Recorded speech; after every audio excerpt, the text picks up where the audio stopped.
All right, good morning, everybody. In this very special episode of Weekend Workshop, we have a lot of Leadwerks stuff to talk about next week. This week, we're going to talk about some updates to SCP Containment Breach on Steam. Got some really cool stuff for you, and I'm calling this week's episode "Man-Made Horrors," which is a reference to both the source code and the IDE that I'm using. To some extent, I love Blitz 3D, but the IDE, we've come a long way since then. So SCP Containment Breach 1.4 beta is available now on Steam. If you aren't in the beta testing group already, it's real easy to join. Just go to our website leadwerks.com/ SCP-CB, I think. And if you go to the Containment Breach page there's a mailing list. You can sign up for it, and when the next batch of keys goes out, then you'll get a key, and it's free. And we're just trying to keep the testing pool somewhat limited right now. So far we have cloud saves for both your game save files and any custom music files that you have will both be synced with your Steam account, which is really nice for this game. A few times, like I've been on a different computer, or I reinstalled the game, and I was like, "Oh, I wanted that save that I had in that one spot I was using to test with," and then I remember that, oh yeah, I actually do have that because it's all synced automatically for me. So that's really nice. And now we have. I wanted to get Steam achievements in for you before everybody goes on break for school, and you've got it. So the game has a built-in achievement system that runs on a per game basis. So you can go through and get all the achievements each time. But it's also integrated with the Steam achievement system, so you can get the Steam achievements and just have those displayed in your account. And some people already went through and got them all, including Survival in a Nightmare, which is to beat the game on the hardest difficulty. Next up, we're going to be adding a custom build of my editor, 3D World Studio, that was originally used to make all the levels in the game. We're just changing the title of it to call it SCP Editor because that kind of fits into the game. And so 3D World Studio was a paid closed source program. It was never open source. It was never free software. It's always been commercial software. So this is going to be the first actual free release of the program. And that'll be included along with the game. And then, of course, to make use of that, we're integrating Steam Workshop support so that people can so modders can add their own custom rooms and other stuff to the game. And basically, the first step is to make it override files. And then we're looking into some possibilities after that, such as like possibly including a scripting system. That's going to be sort of difficult, and I don't know exactly how that's going to work yet, but I'll figure it out. There are a couple of interpreted scripting systems for Blitz 3D.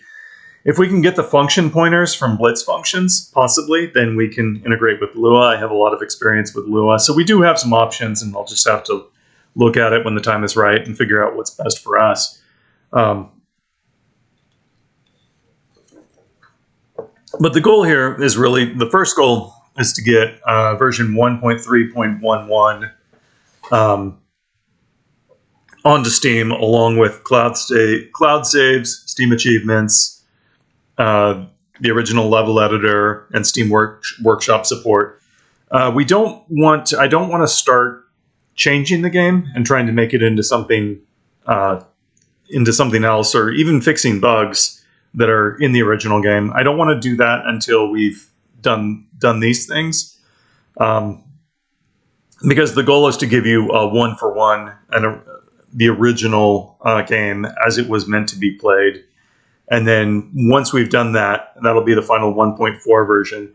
Once we've done that, then we'll look into things like both fixing bugs and possibly making improvements. But I want to step very carefully with that, because I don't think I'm a better game developer than Regalis, the original developer.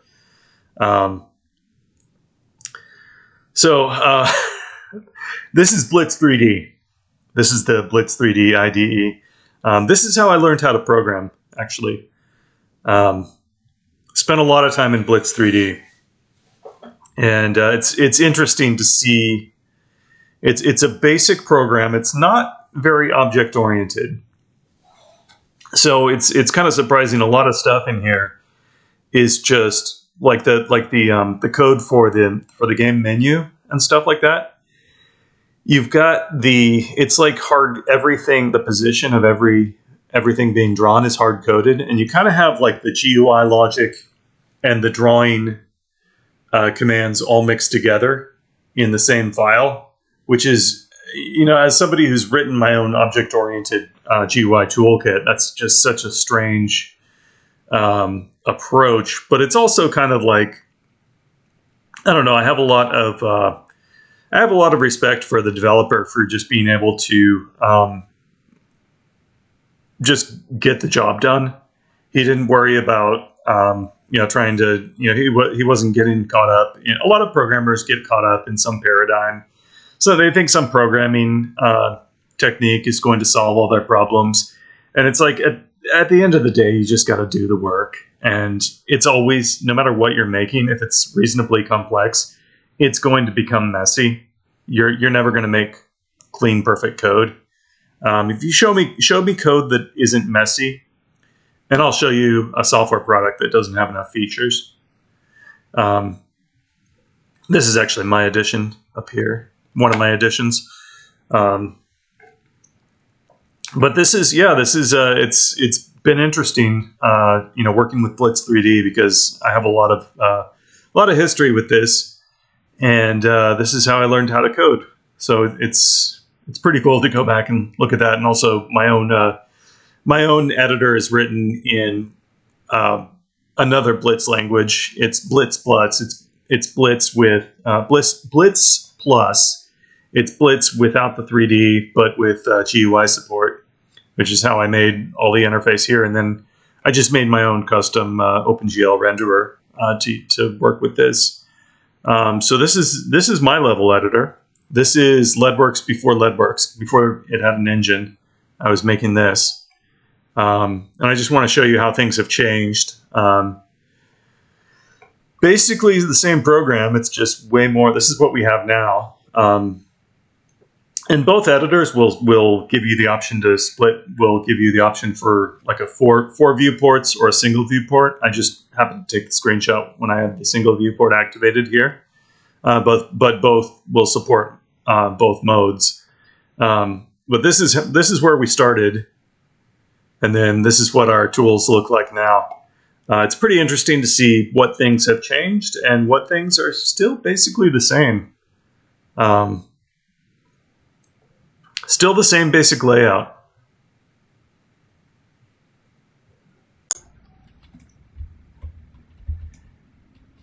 Hello and welcome to 3D World Studio, or as we're going to call it in the official distribution, SCP Editor.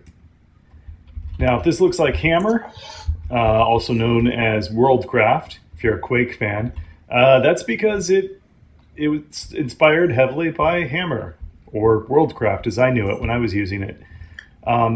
This is, so I wrote this editor, and it's basically Hammer for use with games like general games, not just Half-Life or Quake.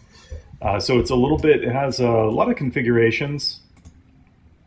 You can explicitly select all the folders where all the content is coming from. And this was really the precursor to Leadwerks game engine. This was what I was doing before I had my own game engine. And then the editor started to get so many features that other engines did not support that I ended up just writing, that's how I came up with Leadwerks. Now we still have some work to do here. Some of the meshes are not loading. I don't know why yet, but that's up to me to figure out. I want to point something out interesting here, is that so many objects in this game are just made up of brush geometry. That's just constructive solid geometry. And that was probably just because it was the easiest, most convenient thing that that the author had access to. And I think it's kind of funny because in our new game, we're actually doing more and more of our level geometry with brushes like this. The only difference is now we're doing it because before I think that it was done, I think it was probably done for convenience. Now it's done primarily because with the tools we have now, we can actually, our built-in level editing tools actually produce better results in many cases, in many cases than we can do with like 3ds Max or Blender, just because of the edge turn bevels and the material painting and such. Another really funny thing here is that I never actually intended it. I never intended for it to be used this way, but in the level design here, a lot of times they use very low resolution light mapping. The reason this looks blurry is not because we have global illumination light mapping in this old light mapper, but just because they the artist just set the light map resolution to be very low in this on these surfaces, and that's why the game has this. See, it's higher on this surface, and you have a more distinct shadow. But on a lot of these surfaces, they used a very low resolution, and that ended up just giving the game like a very nice, these very nice indistinct shadows, like this. So the luxel size there is 16. And let's see if it's the same or if it's different over here. Yeah, the luxel size here is 4. So this is 4 times. They just wanted a more blurry shadow, less distinct shadow here, and so they just decreased the light map resolution. That's kind of an interesting trick. I never thought about. Actually, I mean, I wrote this editor and I never thought about using it that way. Here the luxel size is 32, so you have very indistinct shading underneath these desks. That's really interesting. Anyways, so what's new is I've added the Q and the E keys will now move up and down. And I had to adjust a lot of the layout of a lot of these interfaces, because just on modern Windows, the window border takes up a little bit more space, or the title bar takes up a little bit more space. You can see it, let's see. I'm looking for map statistics.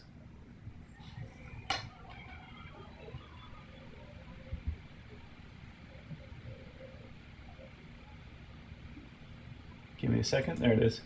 Okay. So you can see the bottom here, the information is getting cut off. So I have to resize some of the windows and some of the interfaces here.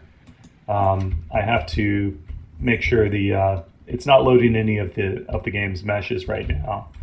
And there are probably I probably need to update the entity definitions file. But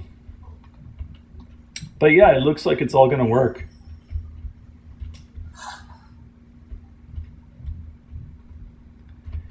Pretty cool stuff. And let's see, I'll show you a couple more things. Program log, let's see. This is how we were doing it back then. It was a separate window, and in Leadwerks we have this same thing, only it's just a panel across the bottom like this.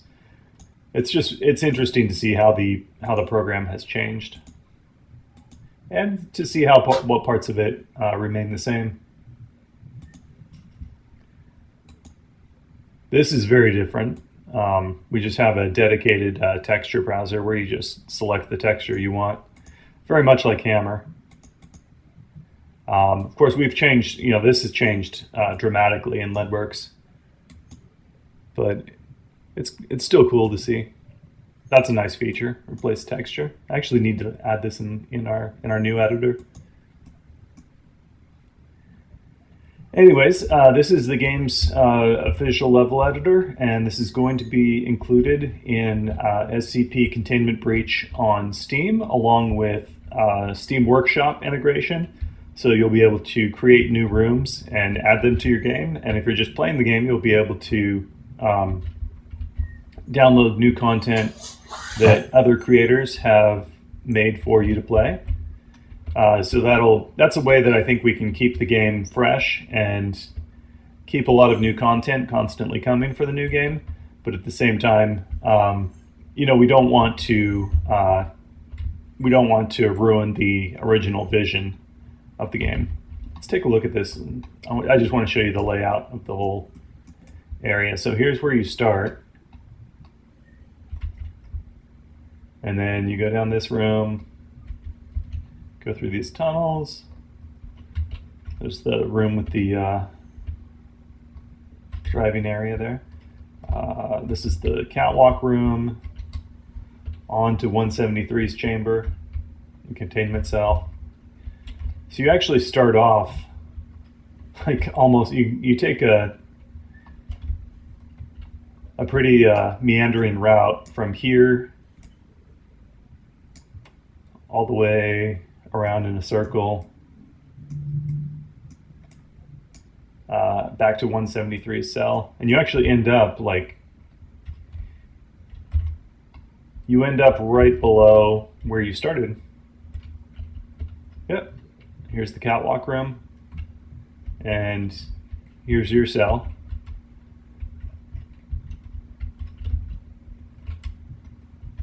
Cool, so that's going to be SCP editor, included with the distribution of SCP Containment Breach on Steam. Thanks for watching. Okay, so next week we'll have some more stuff for Leadwerks. 5.0.1 is available on the default branch right now. The biggest change is you no longer need to... I got rid of the environment variable for C++ projects, so you don't have to worry about that anymore. And then it's just got a lot of small bug fixes, including you can now override the navigation keys. The WASD navigation keys can be overridden for non-English keyboards. I think French keyboards don't work well with that, I've been told. Next week, the Winter Games Tournament will begin. And I have a feeling the Steam Winter Sale is probably coming up sometime soon. This is the artwork for the game tournament. Looks really nice. This is a very special game tournament because we haven't done one for a while, so I wanted some very special artwork for you. I'll have a lot more to say about this next week, but for now, that's going to be it. And before we move on, we're going to talk to Rich in a minute here, but before we move on, I just want to give a shout out to everyone who has given us a review since the 5.0 launch. Primar, Roos, Aztec Shaman, Ananto, Pedrito, Nijek999, and WW. Thanks for giving us thumbs up in Steam reviews. It would be great to get more recent reviews soon before the winter sale starts. It really makes a big difference. It really helps. So thank you guys for giving us a thumbs up on Steam reviews. Really appreciate it. And I will read your names if you want to get your name on the board, just add your review and I will read everyone's names every week. Okay.